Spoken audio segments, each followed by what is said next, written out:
Jesus era um homem especial. Ele ensinava as pessoas a serem boas, a perdoarem e a amarem umas às outras, como Deus ama a todos. Por onde passava, realizava milagres incríveis, curava os doentes, fazia cegos enxergarem, multiplicava pães e peixes para alimentar multidões e até acalmava tempestades. Todos que o conheciam ficavam maravilhados e diziam: "Este homem é realmente o Filho de Deus." Mas, enquanto muitos o amavam, havia líderes religiosos que não gostavam de Jesus.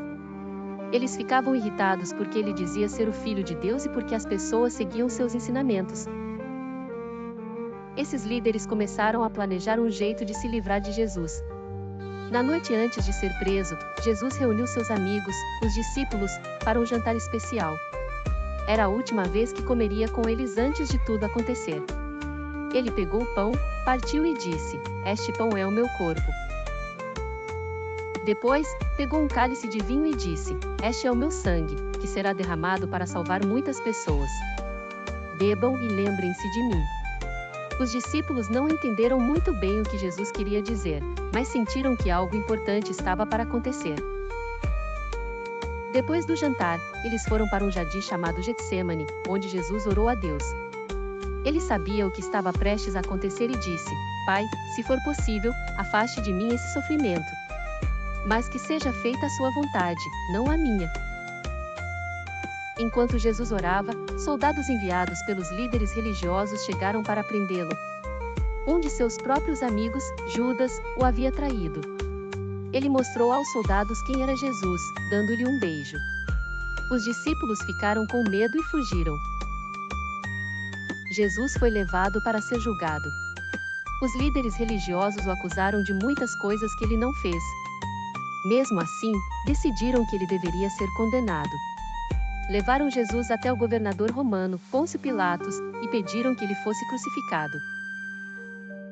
Pilatos não achava que Jesus tinha feito algo errado, mas a multidão estava furiosa e gritava: "Crucifique-o!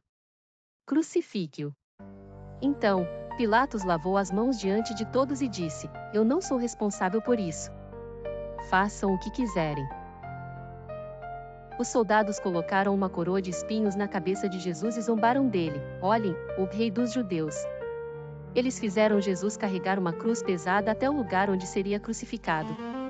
Pelo caminho, algumas pessoas choravam, e outras zombavam. Mesmo sofrendo, Jesus olhou para as mulheres que choravam e disse: "Não chorem por mim. Orem por vocês e por suas famílias."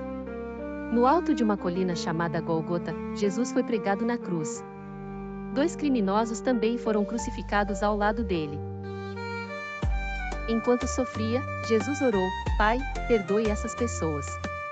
Elas não sabem o que estão fazendo." Uma escuridão cobriu o céu por horas. Ao final, Jesus clamou: "Está consumado. Pai, em suas mãos entrego o meu espírito." E, então, ele morreu. O coração de seus amigos se encheu de tristeza, mas eles não sabiam que aquela não era o fim da história. Depois que Jesus morreu, um homem chamado José de Arimateia pediu permissão para colocar o corpo de Jesus em um túmulo novo. Eles o envolveram em panos e colocaram o corpo em uma caverna de pedra. Uma pedra enorme foi rolada para fechar a entrada, e soldados foram colocados ali para garantir que ninguém mexesse no túmulo. No terceiro dia, algo incrível aconteceu. De manhã bem cedo, Maria Madalena e algumas amigas foram ao túmulo de Jesus para cuidar do corpo.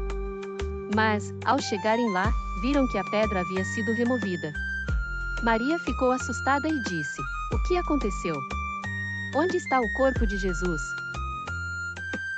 De repente, 2 anjos com roupas brilhantes apareceram e disseram: "Por que vocês estão procurando Jesus aqui? Ele não está mais no túmulo. Ele ressuscitou." Maria mal podia acreditar. Ela correu para contar aos discípulos.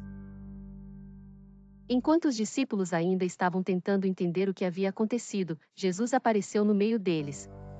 Ele sorriu e disse: "Paz para vocês. Não tenham medo, sou eu mesmo." Os discípulos ficaram maravilhados. Alguns até tocaram nas mãos de Jesus.